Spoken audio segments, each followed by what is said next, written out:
লা ইলাহা লা ইলাহা লা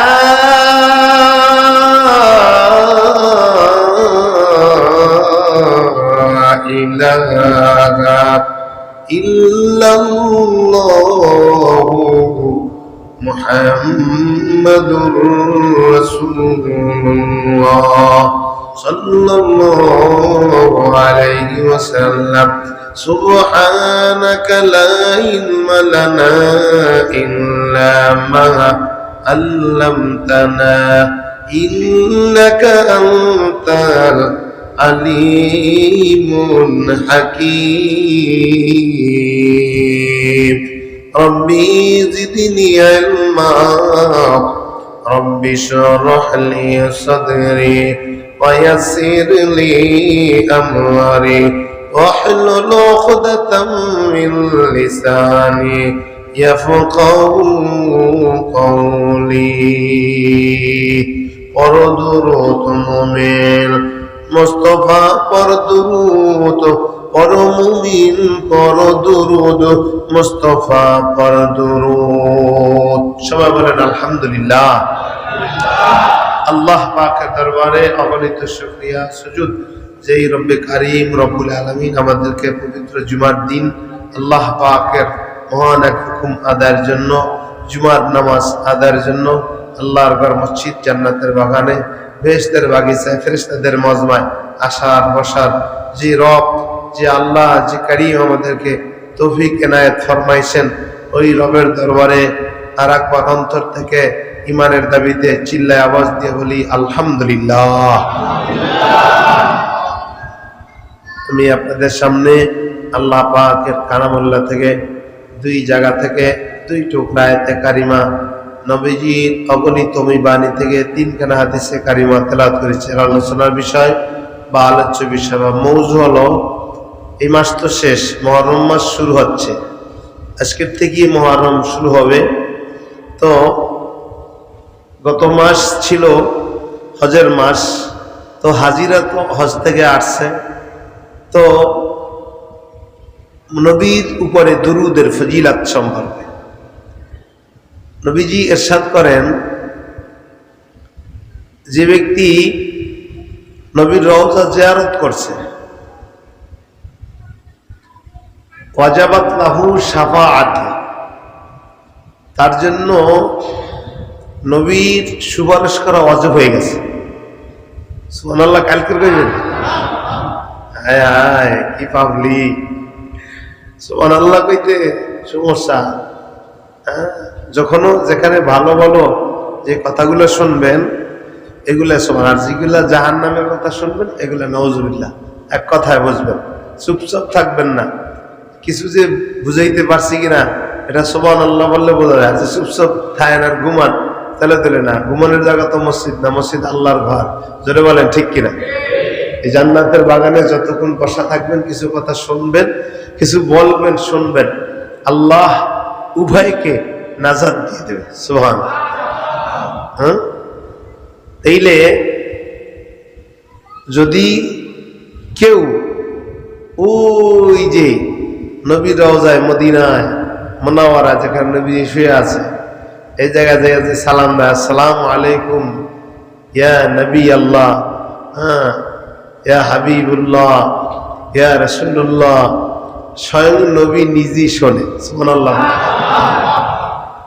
ওমান কানা নায়ান, নায়ান মানে দূরে, নায়ান মানে কি দূরে, বলেন নায়ান অর্থ কি দূরে, মানে আমরা এখান থেকে বললাম, পড়েন সাল্লাল্লাহু আলাইহি ওয়াসাল্লাম, সাল্লাল্লাহু আলাইহি ওয়াসাল্লাম, আবার বলেন সাল্লাল্লাহু সাল্লাম। এই আমরা তিনবার পড়ছি না, কত ফজিলত জানেন?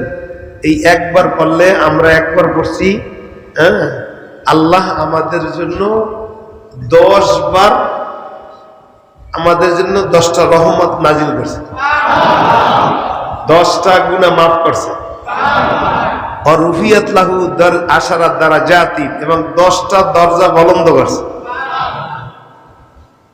এই তো 3টা গেল ফজিলাত।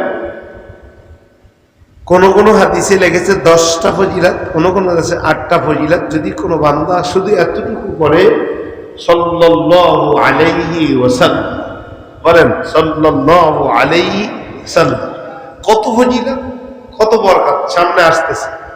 তো এই হজের শেষে এটাই খুতবার আলোচনা মৌজু, দুরুদের ফজিলাত।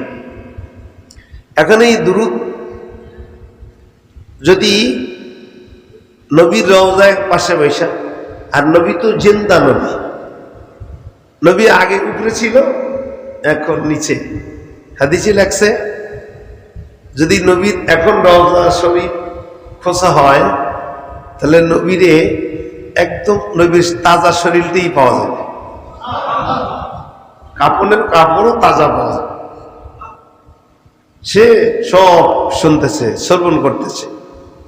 হ্যাঁ, আর অজাবাতলাহু শাফাত, এবং তার জন্য যেই ব্যক্তি ওই ওখানে যায় সালাম দেবে তার জন্য নবীর সুপারিশ করা অজীব হবে। এইলে প্রথম পাইলাম 3টা ফজিলাত। 1 নম্বর ফজিলাত হলো 10টা রহমত দিবে, 2 নম্বর 10টা গুনাহ মাফ করবে, 10টা দরজা বুলন্দ করবে। জোরে গান ঠিক কিনা? এরপরে 4 নম্বর ফজিলাত হলো যদি নবীর রওজায় বসে কেউ কাছে যাইয়া দুরুদ পড়ে, নবী নিজে শোনে। 5 নম্বর ফজিলাত হলো যদি কোনো ব্যক্তি দূরে বৈশা দুরুদ পাঠায়, নবীর রওজায় পৌঁছে দেওয়া হয়। 6 নম্বর ফজিলত হলো নবীজি ওই ব্যক্তির জন্য সুপারিশ করা অজীব হয়। জোরে বলেন ঠিক কিনা? কয়টা পাইলাম? 7টা। কয়টা পাইলাম? 7টা। এরপর আর একটা হলো 8 নম্বর হলো যদি কোনো ব্যক্তি দুরুদ পড়ে আল্লাহ তার জন্য সমস্ত পেরেশান দূর করে দেয়। 9 নম্বর ফজিলত হলো যদি কোনো বান্দা, কোনো মুমিন নবীর উপরে দুরুদ পড়ে, আল্লাহ তাবারক তাআলা ফেরেশতাদেরকে বলে ওই বান্দার জন্য তোমরা মাগফিরাতের দোয়া করতে থাকো। আর 10 নম্বর ফজিলত হলো যদি কোনো বান্দা কোনো কাজের জন্য দুরুদ পড়ে উদ্দেশ্য করে, আল্লাহ ওই তার কাজটা হাসিল করে দেয়। কয়টা পাইলাম? জোরে বলেন। প্রাথমিক পর্যায়ে স্বাভাবিকভাবে এই 10টা, এর চেয়ে আরো অনেক অনেক এর গুরুত্ব এবং তাৎপর্য পাওয়া যায়। এখন কথা হলো কোন দুরুদ আমরা পড়ব। এই দুরুদ এখন তো বিভিন্ন কালারের দুরুদ আছে। জোরে বলেন ঠিক কিনা? এইলে আমরা অল্প সময়ের ভিতরে হাদিসের ভিতরে লেখছে যদি কোনো বান্দা, কোনো মুমিন দৈনিক কোনো বান্দা, কোনো মুমিন যদি 1000 বার দুরুদ পড়ে, নবীজি কিয়ামতের ময়দানে আল্লাহর সামনে এই বান্দারে সুপারিশ করে জান্নাতে নিয়ে যাবে। কতবার? 25 মিনিট সময় লাগবে। শুধু এতটুকু আল্লাহুম্মা সাল্লি আলা মুহাম্মদ অথবা সাল্লাল্লাহু আলাইহি ওয়াসাল্লাম, এতটুকু যদি কেউ বান্দা পড়ে, আপনি তাসবিহ দিয়া প্রতিদিন, শুধু এইটা না, আমি নিজেই প্রমাণ দুরুদের। এমন সময় সামনে বিপদ, কিন্তু দুরুদ পড়েছি, বিপদ আল্লাহর পক্ষ থেকে দূর করে দিয়েছে। যেরকম একবার আমি ঢাকা থেকে বরিশালে যাচ্ছি, আমাদের এলাকায় বরিশালের লোক অবশ্যই ছিলেন, ভাঙ্গার পরে ভাঙ্গা জায়গা আছে, ওই ভাঙ্গার পরে একটা জায়গা আছে টেকেরহাটের আগে। এই জায়গায় প্রায় সময় গাছ ফালায় ডাকা দিয়ে, প্রায় সময়। তখন আমি ইমামতি করতাম আপনার মিরপুরে, এরপর 2 নম্বর বড়বাগ মণিপুরে। তো এই অবস্থায় ওই সময় দেখতেছি সামনে মনে করেন গাছ ফালায়া পুরা প্রত্যেকটা ঈদ থেকে ঈদের আগাখানি আপনার ডাকাতি হচ্ছে প্রত্যেকটা বাস থেকে। তো আমি ছিলাম ওই সময় দুরুতি গাড়ি ছিল, আমাদের বরিশালে দুরুতি গাড়ি। এখন সাকুরা যেরকম নাম করা, ওই সময় দুরুত গাড়ি ছিল, খুব দূরত্বই চলতাম। তো দেখি না আমরা মাঝখানে, আমরা চিন্তা করলাম পালা, আমি তো সামনে বসা। আমি সবাইকে বললাম যে আপনারা দুরুদ পড়েন, আর ড্রাইভার বললাম যে আপনি সবাই তো বাম পাশে আমরা সিরিয়াল দাও, আপনি মাঝখান থেকে ডাইন পাশে বের হইয়া গাছের উপরে দিয়ে আপনি যাবেন। যদি আল্লাহর রহমত, আমরা সবাই ঝুঁকি নিলাম, যদি আমরা আল্লাহ যদি আমাদেরকে যদি এর থেকে রক্ষা করে আমরা রক্ষা, আর যদি আমরা ডাকাতের কাবুলে পড়ে যাই বা যদি কোনো গাছও তো বেশি মোটা এমন গাছ ফালাইছে, যেটা এইবারও আবার এত হিম্মতওয়ালা ছিল, নামাজিওয়ালা ছিল, দাড়িওয়ালা ছিল। ঠিক আছে, আমিও তো হুজুর জানি যে দুরুদের অনেক ফজিলাত বা অনেক বরকত। তবে সে চিন্তা করলো তাই ঠিক আছে, উনি ডান থেকে, অন্যান্য গাড়ি সব বাম পাশে, উনি ডান থেকে গাড়িটা স্পিড দিয়ে এমন টান দিছে, আমরা ওই অবস্থায় দুরুদ পড়া অবস্থায় ছিলাম। আলহামদুলিল্লাহ, আমরা যে গাছের ওখান থেকে ওই করে কিভাবে গেছি এটা একটা লোকও গাড়ি কেউ বলতে পারে, কিন্তু আমরা ঠিকই চলে গেছি। সব গাড়িগুলো ডাকে দিছে, আমাদের গাড়িটা ডাকাতি করতে পারে না। বলেন আলহামদুলিল্লাহ। তাই কে পার করেছে? আল্লাহ। আপনার যদি কোনো জিনিসের দরকার, আপনি নামাজে বসে আপনি নামাজের পর দোয়া করতেছেন যে আল্লাহ তুমি আমার অমুক জিনিসটা দাও, আল্লাহ আমার এইটা লাগবে, এইটা আপনি চাইলেন। ওটা না চাইয়া আপনি যদি ওইটা অন্তরে খেয়াল করে যদি নবীর উপরে দুরুদ পড়েন, তো আল্লাহ ওই আপনি চাইলেন এই চাওয়াটা আল্লাহ দুরুদের দ্বারা আপনারে পার করে দিবে। এটা বাস্তব প্রমাণ। এর জন্য ভাইরা আমার, বন্ধুরা আমার, তাইলে আমাদের সবক হলো শেষ এই হজের মাসের শেষ দিন এবং মুহররমের শুরু, আমাদের শেষ সবক হলো আমরা যে যে অবস্থায় থাকি আমরা হার হালাতে দুরুদ পড়ব। রাজি আছি ইনশাআল্লাহ? যদি যেই জায়গায় নবীজির নাম লওয়া হয়, যেখানে দুরুদ পড়া হয় না, ওই সমস্ত লোক ধ্বংস হয়ে যাক, ওই সমস্ত লোক ধ্বংস হয়ে যাক যেই জায়গায় নবীর নাম লওয়া হয় অথচ নবীর উপরে দুরুদ পড়ে না। রগিমা আনকুন রজুলুন, ওই ব্যক্তি সবচেয়ে খারাপ বখিল যে নবীর উপরে দুরুদ পড়ে না সাল্লাল্লাহু আলাইহি ওয়াসাল্লাম। যে জায়গায় শুনবেন নবীর নাম, সাথে সাথে মুহাম্মদ সাল্লাল্লাহু আলাইহি ওয়াসাল্লাম, সাথে বলতে হবে সাল্লাল্লাহু আলাইহি ওয়াসাল্লাম। জোরে বলেন ঠিক কিনা? এই দুরুদ আমাদের প্রত্যেকের জন্য পড়তে হবে, একবার পড়া ওয়াজিব। এবং সাধারণভাবে আমরা তো দুরুদ পড়বই, নবীর উপরে দুরুদ পড়ার ফজিলাত এবং বরকত, রহমত যার উসিলা করে আল্লাহ আমাদেরকে পার করে দেবে। লাউলা কালাম্মা খালাকতুল আফলাক, যেই নবীরে না বানাইলে আসমান জমিন পাহাড় পর্বত লৌহ কলম কিছু হতো না। ওই নবীর উপরে দুরুদ পড়ার দ্বারা আল্লাহ আপনার কিয়ামতের ময়দানে তাফসীরে ব্যাখ্যায় লেখে, যদি কেউ তার জীবদ্দশায় একবার যদি দুরুদ পড়ে থাকে আল্লাহ তাকে জাহান্নামে ফালাবে না। পুলসুরাত পার হওয়ার জন্য যখন এই বান্দা যাবে, পুলসুরাত থেকে যদি পড়েও যায় কিন্তু পড়ে যাবে না, পুলসুরাতের সাথে লটকানো থাকবে, ওই দুরুদে যায়া আপনারে ওখান থেকে উঠাইয়া আল্লাহ জান্নাতে পৌঁছাই দেবে। শুধু তাই না ভাইরা রে আমার, বন্ধুরা আমার, মার নবী বিশ্ব নবী পয়গম্বর ইরশাদ করেন, মান সাল্লাল্লাহু আলাইহি ওয়া ইদাতা সাল্লাল্লাহু আলাইহি ওয়াসাল্লাম দুনিয়ায় মান কানা নাইয়া নুবলিকু সামিতু। পয়গম্বর ইরশাদ করেন, যদি কোনো বান্দা আল্লাহ রাব্বুল আলামিন বলে আমার মার নবীর উপরে, আমার বন্ধুর উপরে আমি এক একজন নবীকে আমি এক একটা উবুদি দিয়ে আমি আল্লাহ তৈরি করেছি, বানাইছি। ইব্রাহিম খলিলুল্লাহ, আদম সবিউল্লাহ, মূসা কালিমুল্লাহ, ঈসা রূহুল্লাহ, মুহাম্মদ হাবিবুল্লাহ।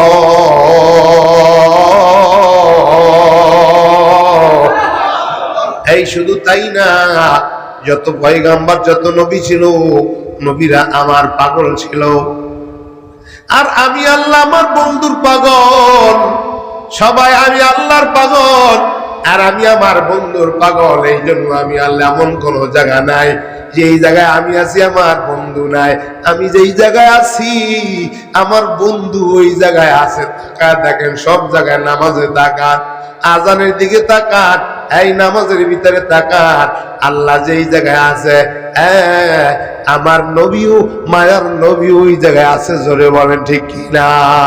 শুধু তাই না, মায়ার নবী ইরশাদ করেন, যদি কোন মুমিন কোন আমার উম্মত দুনিয়ায় বৈশা আমার উপরে দুরূদ পড়ে আল্লাহ তাবারক তাআলা তার নাম, তার মা বাবার নাম সহ তার রওজায় পৌঁছায়া দেয়। বলেন সুবহানাল্লাহ। যদি কেউ বলল, মনে করেন আমরা দুর্গাপুর শাহী জামে মসজিদ থেকে আওয়াজ দিয়া বললাম দুরূদ পড়লাম সাল্লাল্লাহু আলাইহি ওয়াসাল্লাম, এইটা আমরা পড়লাম আমার আব্বার নাম, আমার মায়ের নাম, আমার আপন জনের নাম এলাকার থেকে এলাকা থেকে এই দুরূদ আসলো, মায়ার নবী শুই না সাথে সাথে উম্মতের উপরে খুশি হয়। বলেন সুবহানাল্লাহ। তাফসীর ব্যাখ্যায় কেমন লাগে, বিশ্বনবী পয়গম্বর কিয়ামতের ময়দানে উম্মতের মায়ায় সেজদায় পইরা কাঁদবে। একটা এতিম উম্মত, দুরূদ পড়নেওয়ালা উম্মত যেন আল্লাহ জাহান্নামে না যায়। বলেন সুবহানাল্লাহ। ইন্নাল্লাহা লা ইয়ানজুরু ইলা সুওয়ারিকুম ওয়া আমওয়ালিকুম ওয়ালাকিন ইয়ানজুরু ইলা কুলুবিকুম ওয়া আমওয়ালিকুম। মার নবী বিশ্বনবী পয়গম্বর হযরতে আয়েশা সিদ্দিকা রাদিয়াল্লাহু তাআলা আনহা জিগায়, নবীজি সেজদায় পইরা কান্দে। আয়েশা কয়, নবী ওই যে উম্মতের মায়ায় আপনি সেজদায় পইরা কান্দেন রে, উম্মতের আপনি জীবদ্দশায় দেখলেন না, এরপর উম্মতের মায়ায় কান্দেন। নবী উম্মতের মায়ায়, এই নবীর উম্মতের দল, নবীজি পেটের ভিতরে উম্মতের মায়ায় পাথর বাইদা রাখছে, 3 বেলা খানা খায় নাই উম্মতের মায়ায়। উম্মতের মায়ায় নবী সেজদায় পইরা কান্দে রে। আয়েশা কয়, নবী আপনি উম্মতের মায়ায় যে কান্দেন, উম্মতের তো দেখলেন না, এত কান্না কান্দেন। নবী কয়, আয়েশা আমি আমার উম্মত ছাড়া আমি জান্নাতে যাবো না। বলেন সুবহানাল্লাহ। আল্লাহু আকবার। আরো জোরে আল্লাহু আকবার। কেমন নবীর উম্মত হইছো, এখনো বিড়ি টানো, দাড়িটা শেভ করো, কামাও, এমন কামাও দৈনিক সপ্তাহে 2 দিন 3 দিন কামাও। কেমন পাগল হইলি জানো, নবীর উপরে দুরূদ না পড়া পর্যন্ত নবী সুপারিশ করবে না। দুরূদ না পড়া পর্যন্ত কোন দোয়া আল্লাহ কবুল করবে না। নবীর আদর্শ মোতাবেক না হইলে একটা আমলও কবুল হইবে না। তুমি যদি 10-12 হজে যাও, তোমার একটা আমলও আসমানে উঠবে না, লটকানো থাকবে যতক্ষণ পর্যন্ত নবীর আদর্শ আর নবীর সুন্নাত তরিকায় না আসবা। ও মুমিনের দল, বান্দা দোয়া করে, দোয়াটা লটকানো থাকে আসমানের উপরে, দুরূদ পড়ো না, এই দোয়াটা আসমানে যাইবে না। মায়ার নবী বিশ্ব নবী কয়, আপনি চিঠি লিখলেন, সুন্দর মতো ভালো কাগজে লাগলেন, পেট কাগজে লাগলেন, সুন্দর খামের ভিতরে আবৃত করে আপনি চিঠিখানাটা আপনি যে ডাক বাক্সের ভিতরে ফালাইলেন, কিন্তু উপরে কোন জায়গায় কার ঠিকানাটা আপনি লেখলেন না, একটাও ঠিকানা লেখলেন না। কে পাইবে, কার কাছে যাইবে, কোথা থেকে আসলো, একটা ঠিকানাও লেখলেন না। কিয়ামত পর্যন্ত ওই ডাকঘরে জিরাবো পইরা থাকবে, কিয়ামত পর্যন্ত এই চিঠি তার কাছে যাইবে না। এখন ঠিক কিনা? তদুপরি কোন বান্দা, কোন মুমিন যতই মুসলমান দাবি করুক, যতই ইমানদার দাবি করুক, আমি একজন বড় মুসলমান, তুমি মুসলমান হইতে পারো, গরু খাওয়া মুসলমান, নবীর আদর্শ তোমার ভিতরে নাই, নবীর দুরূদ নাই, তুমি নবীর খাঁটি উম্মত হইতে পারো না। সৌকান সৌকান লিমান গায়রা মিন বাদি, নবী কইবে এটা আমার উম্মত না, এটা নামদারি মুসলমান, দাড়ি কামান না মুসলমান। এই যদি সময় হয় মসজিদে গেলে টুপি পরে, মসজিদ থেকে বাইরে হইলে টুপিটা সুন্দর মতো বাস করে পকেটে ঢুকায়, নামাজ মসজিদে ঢুকে পায়জামা কাঁচায়, একদল আছে খালি কাঁচাই না দল, খালি পায়জামা কাঁচায় নামাজের বাইরে, টাকরুর নিচে সব সময় কাপড় আর পায়জামা পরে। জোরে গন ঠিক কিনা? এটা নবীর আদর্শবান পুরুষ না, এটা মুনাফিক মুসলমান। জোরে মানে ঠিক কিনা? নবীর উম্মতের দান মায়ার নবী ডাক দিয়া কয়, ওই উম্মত আমার উম্মত না, কিয়ামতের ময়দানে উম্মত সারিবদ্ধভাবে দাঁড়ায়া যাইবে হাউজে কাউসারে পানি পান করার জন্য। হঠাৎ করে সামনে পর্দা আসবে, মায়ার নবী সেজদায় পইরা বলবে, আল্লাহ বুঝলাম না এটা অবস্থাটা কি, এটা তো আমার এতিম উম্মত। আল্লাহ কয়, না এটা তোমার এতিম উম্মত না, এটা হলো মুনাফিক উম্মত, তোমার খাঁটি উম্মত না। সৌকান সৌকান লিমান গায়রা মিন বাদি, এই এটা তোমার এতিম উম্মত না, দূর হয়ে যাও, তোমরা আমার এতিম উম্মত না। তোমরা নামদারি মুসলমান, তোমরা তো কামদারি মুসলমান না। দুরূদ পড়ো না, নবীর আদর্শ মোতাবেক চলো নাই। ভালো করে বুঝেন, যতক্ষণ পর্যন্ত নবীর উপরে দুরূদ, নবীর আদর্শ পরিপূর্ণভাবে পালন না করা হবে, কোন বরাত যদি কেউ আনতে পারেন, আমি বলে দিলাম আজকে, যান ফতুয়া আনেন, সে পরিপূর্ণভাবে নবীর আদর্শ পরিপূর্ণ মতে না মানবে, সে পরিপূর্ণ খাঁটি মুসলমান হতে পারবে? জোরে কান, পারবে? লোকেরা বুঝছেন, সম্পূর্ণভাবে যতক্ষণ পর্যন্ত নবীর পরিপূর্ণ আদর্শ আপনার ভিতরে আমার ভিতরে না আসবে, ততক্ষণ মতো কোনো একটা আমলও আপনি যত ইবাদত করেন, যত নামাজ পড়েন, যা কিছু করেন, একটা আমলও আসমানে আল্লাহর কাছে কবুল হবে না। এটা লটকানো থাকবে। যখন নবীর আদর্শ মোতাবেক আপনি আসবেন, নবীর উপরে দুরূদ পড়বেন, সাথে সাথে আল্লাহ আপনার সব আমল এবং সব দোয়াগুলো আল্লাহ কবুল করে নেন। যত মাসলার যত ফতুয়া আনতে পারেন আনেন। নবীর কাছে হযরতে ওমর আইছে, হুজুর আমি আপনারে ভালোবাসি, লা ইউমিনু আহাদুকুম হাত্তা আকুনা হাব্বা ইলাইহি মিন ওয়ালিদিহি ওয়া ওয়ালাদিহি ওয়ান নাসি আজমাইন।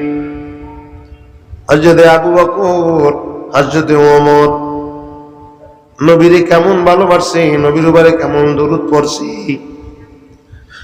হযরতে ওমর ডাক দিয়া কয়, নবী আমি আপনার উপরে অনেক সময় দরুদ পড়ি। নবী বলে, কতটুকু সময় দরুদ পড়ো? বলে, পয়গম্বর আমি সময়টা দুইটা ভাগ করে অর্ধেক ভাগ আপনার দরুদ পড়ি, বাকি সময় অন্য আমল করি।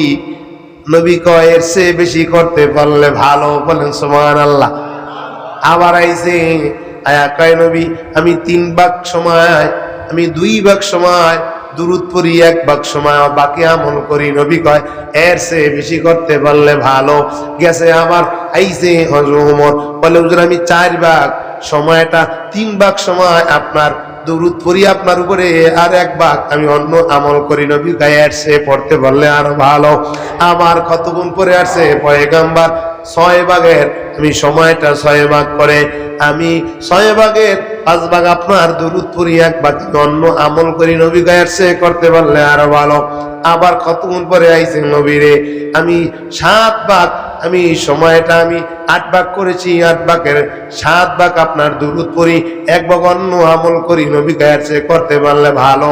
আবার আইছে একা, নবীজি আমি 9 ভাগ সময়, আমি 1 ভাগ সময় অন্য আমল করি, আর আমি 8 ভাগ আপনার দরুদ পড়ি। নবী সে পড়তে পারলে আরো ভালো। আবার আইসা ওমর কয়, নবী আমি 10 ভাগ সময়ের, আমি 9 ভাগ সময় আপনার দরুদ পড়ি, 1 ভাগ সময় অন্য আমল করি। নবী কয়, সে করতে পারলে আরো ভালো। বলেন সুবহানাল্লাহ।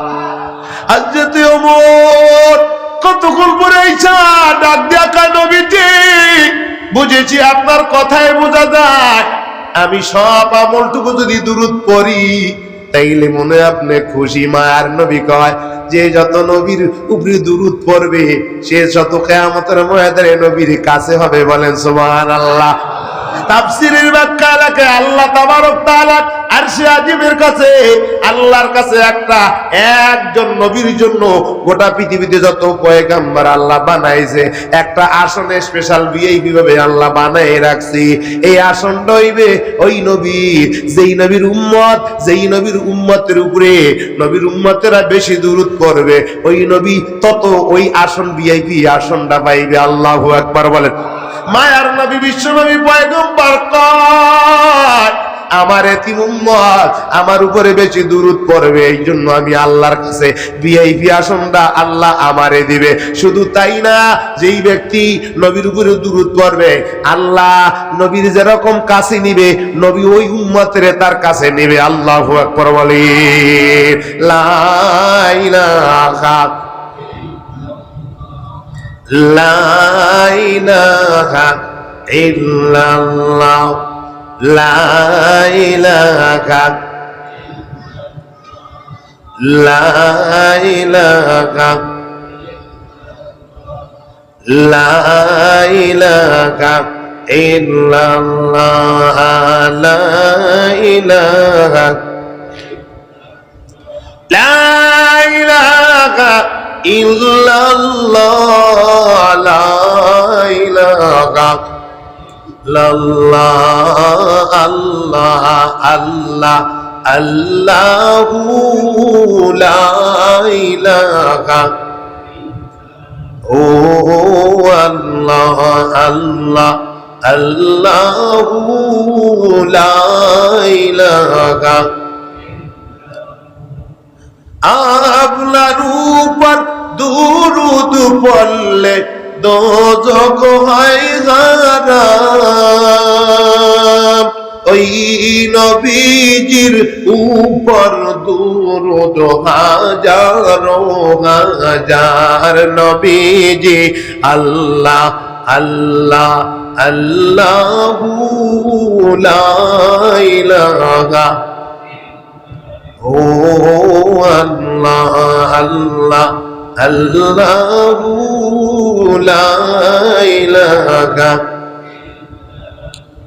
ভাইরা আমার, বন্ধুরা আমার, উদাহরণ মৌমাছি আপনারা সবাই চেনেন। মৌমাছিও নবীর উপরে দুরূদ পড়ে তাফসীরে ব্যাখ্যা লাগে। এই জন্য মৌমাছির নামে আল্লাহ একটা কোরআনের ভিতরে সূরা নাজিল করছে। আওয়াজ দিয়া বলেন ঠিক কিনা? ভাইরা রে আমার, বন্ধুরা আমার, ঘটনা হলো এরকম। কেন মৌমাছির নামে আল্লাহ একটা ওই যে সূরা নাজিল করলো? কারণ নবীর উপরে দুরূদ পড়ে মৌমাছি আমরা বুঝি না, আমরা আওয়াজ পাই ভন ভন আওয়াজ, অথচ না। তাফসীরে ব্যাখ্যা লাগে নবীজি একদিন যখন এরকম যুদ্ধে চলে গেছে, কাফের বেঈমানেরা নবীজি ঘেরাও করে ফেলছে। মায়ার নবী যুদ্ধ উদ্দেশ্য ছিল না, কিন্তু কাফের বেঈমান তো নবীর শত্রু। কাফের বেঈমান মুসলমানের শত্রু, জোরে কর ঠিক কিনা? কিন্তু কেউ নাই মুসলমানের, আল্লাহ আছে। এই জন্য তাকায় দেখেন, ওই যে সিরিয়ার দিকে তাকায় দেখেন, ওই ইসরায়েলের দিকে তাকায় দেখেন, মুসলমানের এত ক্ষতি করছে, আল্লাহ রাগদাল বাহিনী পাঠাই দিছে না, মুসলমানকে আক্রমণ করেছে, অপেক্ষা কর, তোদেরকে সাইজ করার জন্য আল্লাহ আবার অন্য লোক পাঠাইছে। জোরে কোন ঠিক কিনা? ভাইরা রে আমার, বন্ধুরা আমার, কাফের বেঈমান যখন নবীরে আটকে ফেলছে, মায়ার নবী উপরে হাত উঠাইছে, আল্লাহ। জোরে আওয়াজ দিয়া বলেন আল্লাহ, আরো জোরে আওয়াজ দেন আল্লাহ। যার কেউ নাই তার আছে কে? মুসলমানের কেউ নাই, আছে কে? কোরআনওয়ালার কেউ নাই, আছে কে? ওই যে বাইতুল মসজিদ আকসার দিকে তাকায় দেখেন, ওখানের আমগো কেউ নাই, আছে কে? মায়ার নবী হাত উঠাই দিয়েছে উপরে, আল্লাহ। চারিদিকে কাফের বেঈমানেরা আমারে আটকে বলছে, কি করব আল্লাহ? তুমি এমন একদল পাঠাইয়া দাও, আল্লাহ আমার সাহায্যের জন্য। নাসরুম মিনাল্লাহ ওয়া ফাতহুন করিব। আল্লাহ জানাই দেয়, ওয়াবাশশিরিল মুমিনিন। আল্লাহ তাবারক তাআলা নবীর দোয়া কবুল করেছে। আল্লাহ একজাত মৌমাছি পাঠায়া দেশে ভন ভন ভন ভন করার আওয়াজ। মায়ার নবী দেখে যখন একজাত মৌমাছি আসলো, আসার পরে কাফের বেঈমান পলাইছে। আল্লাহু আকবার কর, জোরে কোন ঠিক কিনা? খবরদার মুসলমানের সাথে, ঈমানওয়ালার সাথে আদাওয়াতি দুশমনি কইরা, ওলামায়ে কেরামের সাথে দুশমনি কইরা নিজের জাহান্নামী বানায়েন না। জোরে বলেন ঠিক কিনা? ও মুমিনের দল, মৌমাছি যখন আসার পরে বুনবুন করে আওয়াজ দিয়ে যখন আসতেছে, কাফের বেঈমান তলোয়ার থুইয়া দৌড়ায়। এই সময় মৌমাছি আল্লাহর কাছে কয়, আল্লাহ তুমি আমার জবানটা খুলে দাও। মৌমাছি জবান খুলে গেছে। এবার পরে আল্লাহ নবীর কাছে কিছু প্রশ্ন করবো, নবীর সাথে কথা বলবো। আল্লাহ আমাদের কথা বলার ক্ষমতা দাও। মৌমাছির জবানটা খুলে গেছে।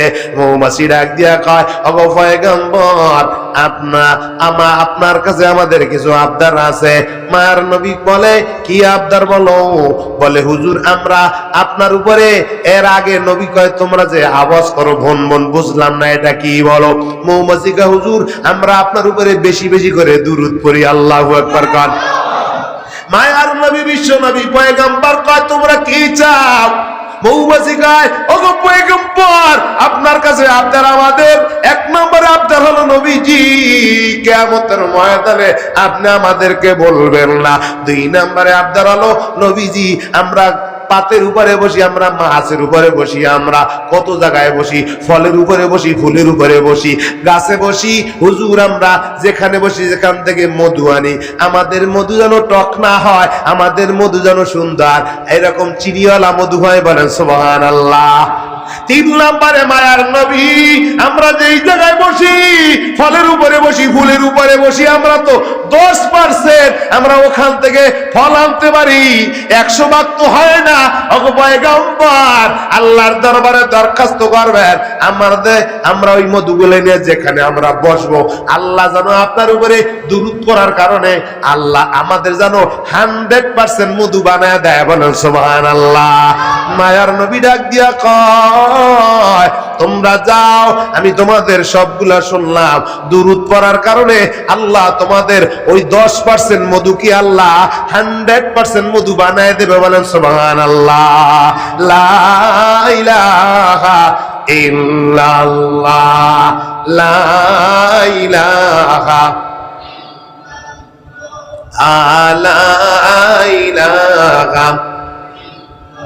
লা ইলাহা ইল্লাল্লাহু মুহাম্মাদুর রাসূলুল্লাহ সাল্লাল্লাহু আলাইহি ওয়াসাল্লাম। শুধু তাই না ভাইরা আমার, বন্ধুরা আমার, হযরত আলীর কাছে এক গরীব, এক অসহায় মুসাফির গেছে, যারা টাকা চায় আল্লাহর রাস্তায় দেন।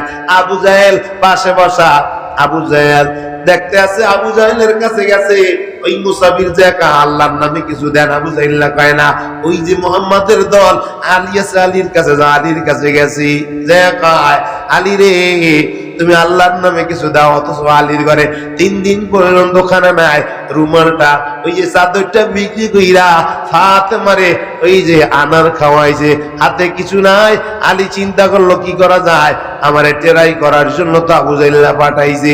এবার হযরত আলী সাল্লাল্লাহু আলাইহি ওয়াসাল্লাম বইরা মুসাফিরের কয়দি গায়, হাতটা খোল, হাতটা দিছে সাল্লাল্লাহু আলাইহি ওয়াসাল্লাম, পরে হাতটা ফুদিয়া কয়, হাতটা যায় ওই আবু জাহেলের সামনে খুলবি, হাতটা অথচ ফুদিয়া দিছে আবু জাহেলের সামনে। আবু জাহেল ডাক দিগায়, আলী কি দিছে, টুপিওয়ালা কি দিছে? কারণ টুপিওয়ালা তো দেখতে পারে না, মুসলমান ভদ্রলোক যারা বেঈমান তারা টুপিওয়ালাদেরকে দেখতে পারে না। জোরে কোন ঠিক কিনা? ভাইরা রে আমার, বন্ধুরা আমার, আবু জাহেল লাগায় দিগায় কি দিছে মুহাম্মাদের দলা হযরত আলী কয় কিছু দিন হাতে পয়রা কি যেন পয়রা ফু দিছে, খোল দেই, খুইলে দেয় মণিমুক্তা। সুবহানাল্লাহ কইবেন না? আলী কি দিছে?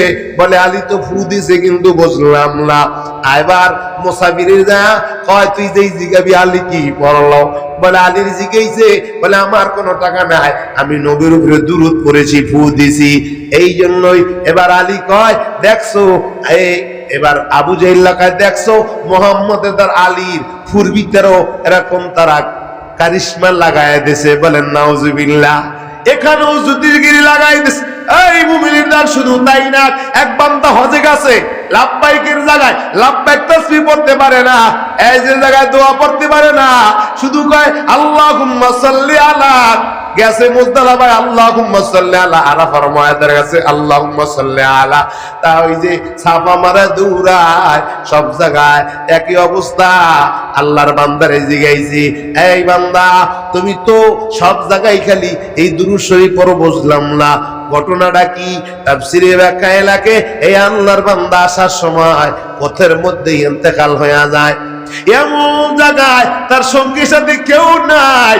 এই এক পর্যায়ে তার সন্তান তার সাথে ছিল, সন্তানটা কাপড় দিয়ে আবৃত করে রেখেছি। আল্লাহু আকবার, জোরে আওয়াজ দিয়ে বলেন আল্লাহু আকবার। এই মুমিন লোকটারে জিজ্ঞাসা, ভাই আপনি তো সব জায়গায় খালি লাব্বাইক না বইলা দুরূদ করেন। বলে আমি দুরূদের ভিতরে যেই ফজিলত দেখছি, অন্য জিনিসের ভিতরে এমন কোন ফজিলত আমি পাই নাই। বলে তাই নাকি? বলে হ্যাঁ। এর প্রমাণ হলো, এবার আল্লাহর বান্দা দুনিয়ার থেকে বিদায়, ওই পথের মধ্যে কি করবে, সন্তানরা তার কাছে আয়, কতক্ষণ পরে দেখে হাজার হাজার সাদা কাপড় পরনেওয়ালা লোক ডাক দিয়া বলে, তোমরা কারা? বলে আমরা আল্লাহ তাবারক তাআলা এই বান্দা বেশি বুঝে করে নবীর উপর দুরূদ পড়েছে, আল্লাহ এই জন্য তার খেদমতের জন্য, তার জানাজার নামার জন্য আমাদেরকে পাঠাইছি। অতএব বোঝা যাচ্ছে দুরূদ পড়ার কারণে যদি মৌমাছির যদি সেই ওই যে মধুটা 10% আল্লাহ 100% বানাই দিতে পারে, আপনার আমিও যদি আল্লাহর নবীর উপরে দুরূদ পড়ি, কিয়ামতের ময়দানে নবীর যে যত বেশি নবীর উপরে দুরূদ পড়বে, তত নবীর সে কাছে হবে। আল্লাহু আকবার বলেন। এই জন্য নবীর উপরে দুরূদ পড়তে রাজি আছেন ইনশাআল্লাহ? সালাতু সালাম গো আমার, বলেন সালাতু সালাম গো আমার, দুরুদ সালাম গো আমার, কইও নবী মুস্তাফায় তোমরা যদি যাও রে মদিনায়। বলেন সালাতু সালাম গো আমার, দুরুদ সালাম গো আমার, কইও নবী মুস্তাফায় তোমরা যদি যাও রে মদিনায়। মদিনার ওই মধ্যখানে আমার দিলের নবী শুয়ে আছেন গো, হায়রে উদাসীরে কইরা পাগল, উদাসীরে কইরা পাগল শুয়ে আছেন মদিনায়। সালাতু সালাম গো আমার, দুরুদ সালাম গো আমার, কইও নবী মুস্তাফায় তোমরা যদি যাও রে মদিনায়। আল্লাহু আকবার।